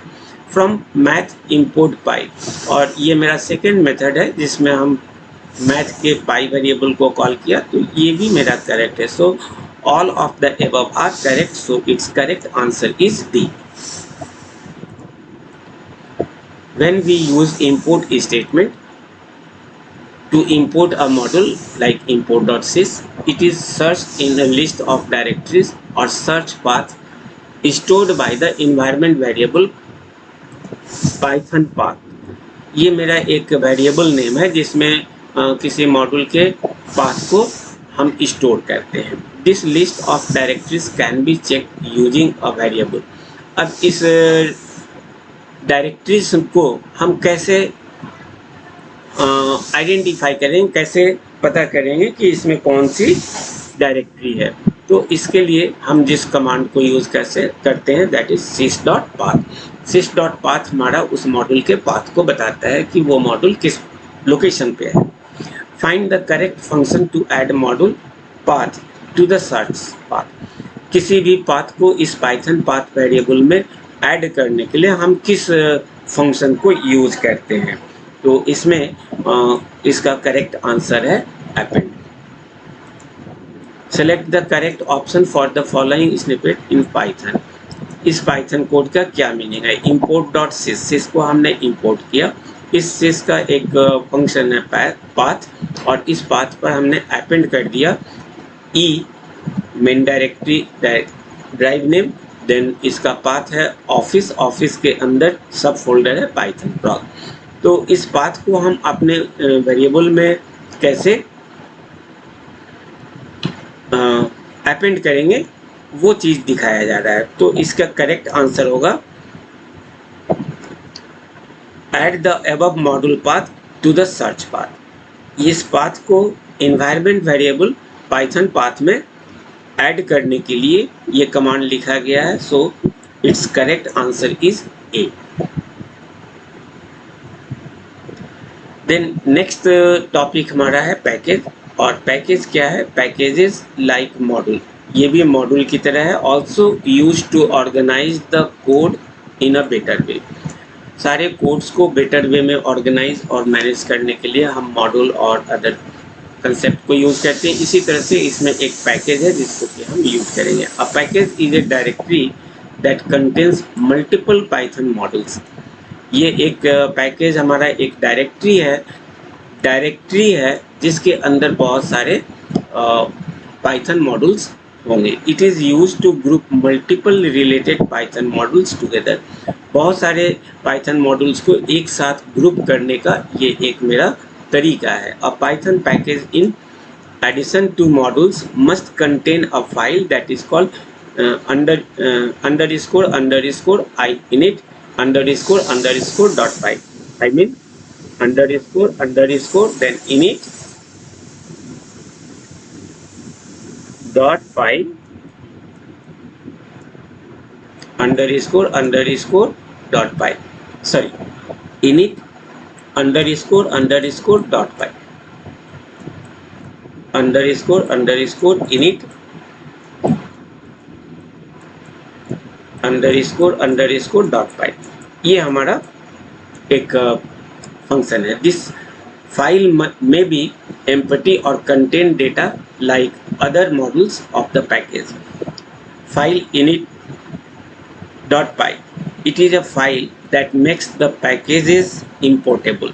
This file is automatically executed. इस फाइल को हमें कॉल करने की जरूरत नहीं, it will be executed automatically when a package is imported. जैसे ही हम उस पैकेज को इंपोर्ट करते हैं ये फाइल ऑटोमेटिकली एक्सिक्यूट करेगा into a script. It initialises variables and objects and makes the functions in the package accessible. When a package is imported in a script, a file is automatically executed that initializes variables and objects and makes the functions in the package accessible. The name of that file is obviously हमारा init.py होगा. A variable when added to init.py file can make modules within the package accessible outside using from import start statement. The name of that variable is memory based questions है. आप इसको use करते हैं तो ये इसका correct answer होगा underscore underscore all underscore underscore. Which function is used to display models available for use in Python or to get help in specific model? ये कमांड भी काफ़ी यूज़फुल है यदि किसी मॉडल्स के फंक्शन के बारे में जानना चाहते हैं कि कौन कौन से फंक्शन उस मॉडल्स के हैं तो इसमें से किस फंक्शन को हम यूज़ करेंगे.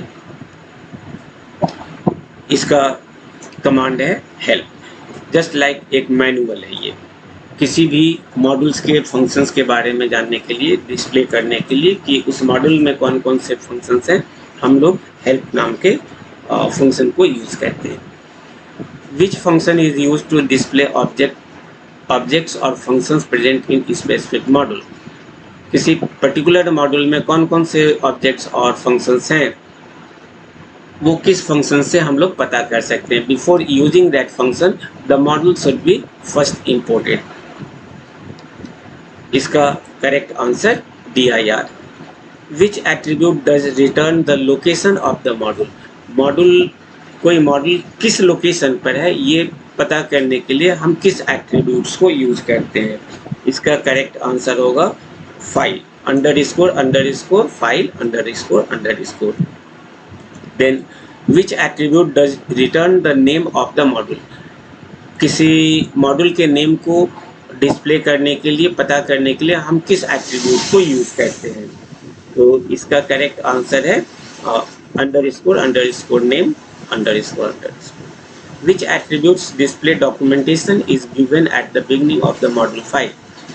किसी मॉडल के डिस्क्रिप्शन के बारे में उसके बारे में पता करने के लिए उसके सिंटैक्स के बारे में पता करने के लिए हम किस कमांड को किस एट्रीब्यूट्स को यूज करते हैं. doc underscore underscore doc underscore underscore which is not function of the OS model. हमारे पास OS मॉड्यूल कुछ इनबिल्ट मॉड्यूल्स होते हैं जिसमें से एक मॉड्यूल OS है. इस OS मॉड्यूल के कौन कौन से फंक्शंस नहीं है. Which is not a function of OS module. OS में हम मेक डायरेक्टरी इसको यूज करते हैं OS rm dir remove directory के लिए यूज करते हैं.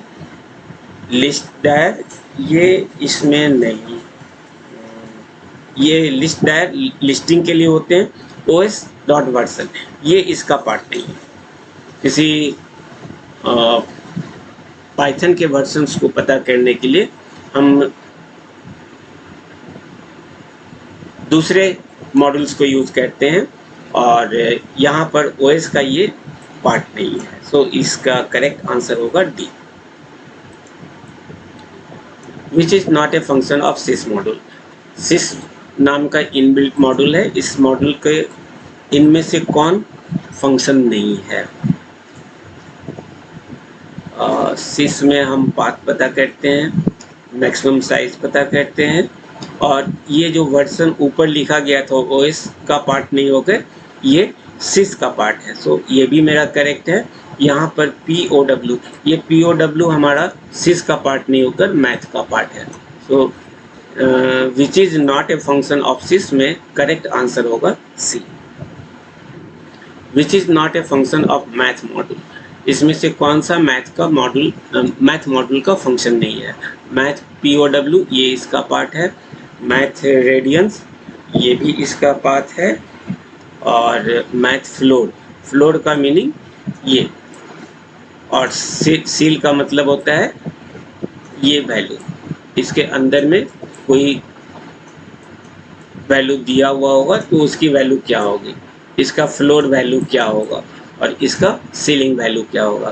तो फ्लोर के लिए हम इस फंक्शन को यूज़ करते हैं, इसलिए ये मैथ का पार्ट है।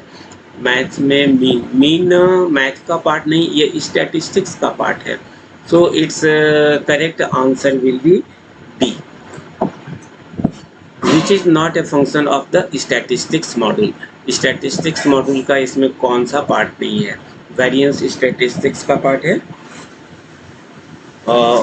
स्टैटिस्टिक्स मोड भी हमारा इसका पार्ट है, स्टैंडर्ड डेविएशन भी इसका पार्ट है, सील हमारा ये मैथ का पार्ट है। So it's correct answer will B D.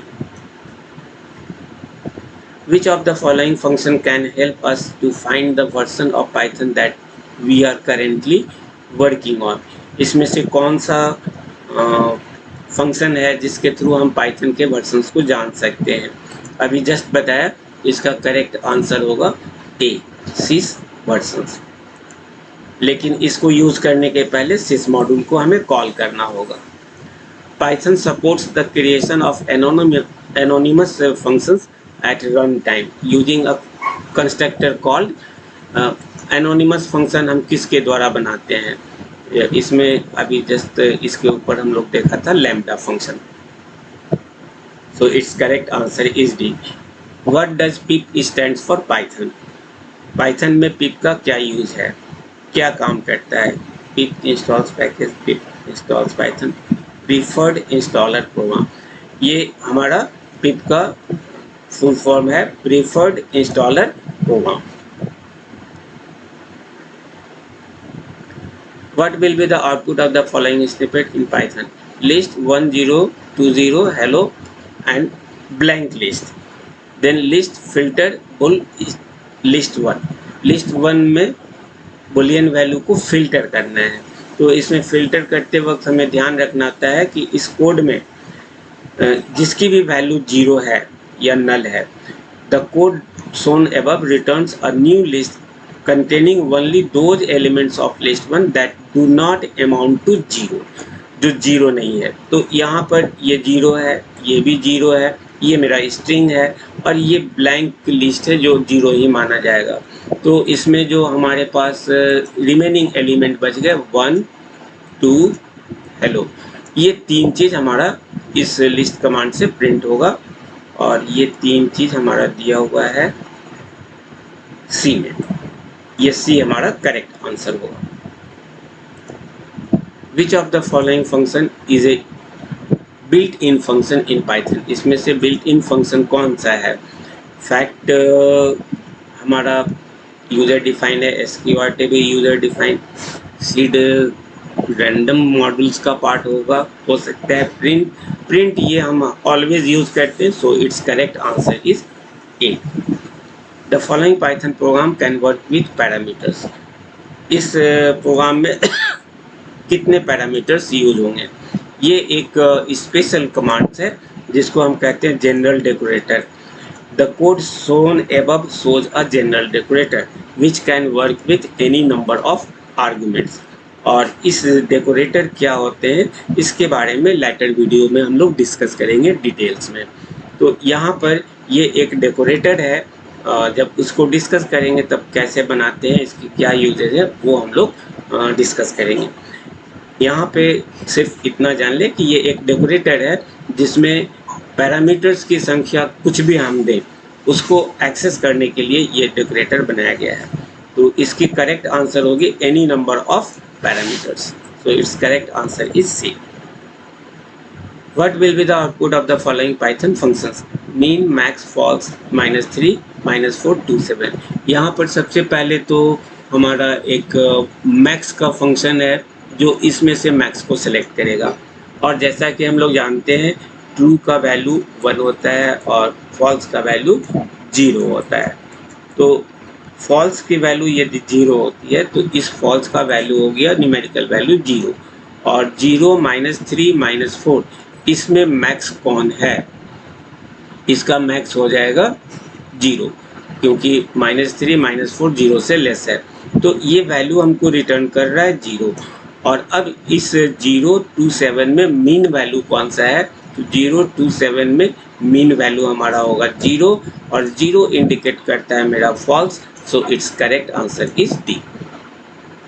यहाँ पे इस हिंट्स में वही बात लिखी हुई है।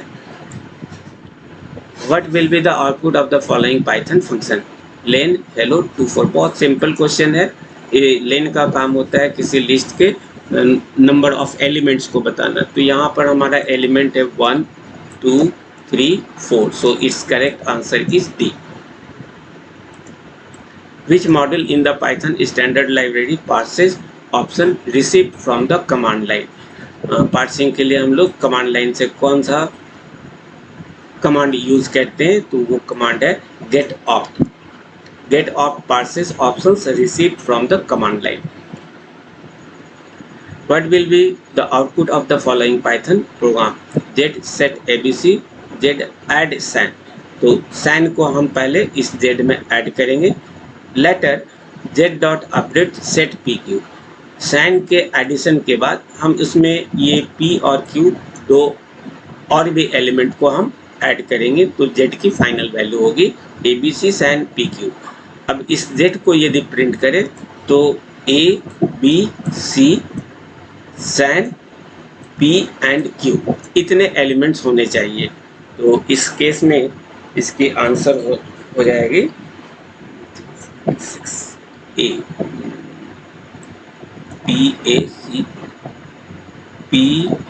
ABC PQ san, ये इसका करेक्ट आंसर होगा।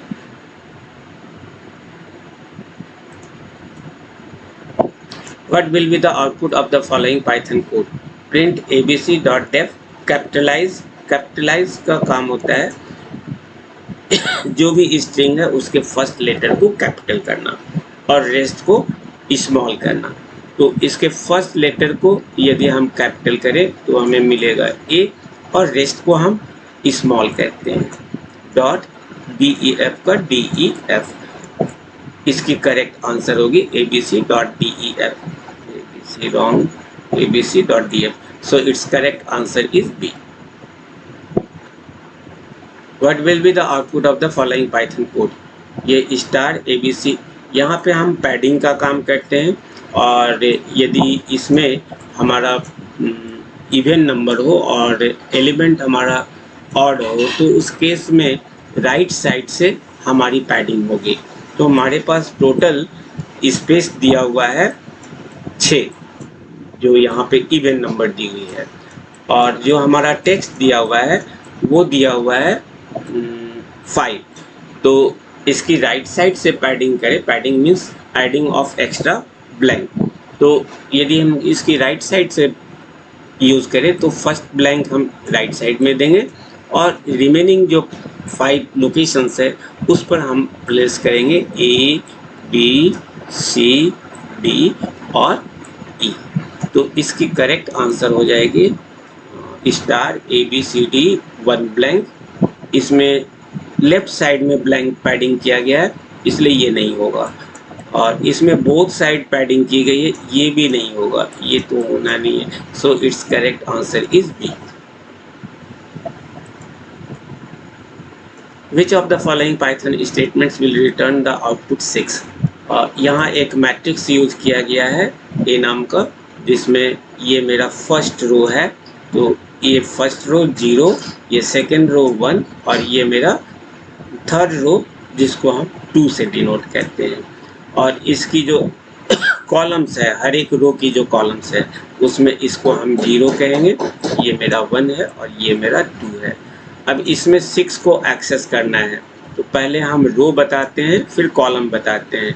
ये 6 मेरा फर्स्ट रो का है और कॉलम इसका 2 है, तो 6 को एक्सेस करने के लिए हमको इंडेक्स यूज करना होगा 1 2 यहाँ ये डी में इसका correct answer. So it's correct answer is D. Which of the following is a Python tuple? Python tuple इसमें से कौन सा है? ऑब्वियसली टपल के लिए हम लोग स्मॉल ब्रैकेट यूज करते हैं, so it's correct answer is D.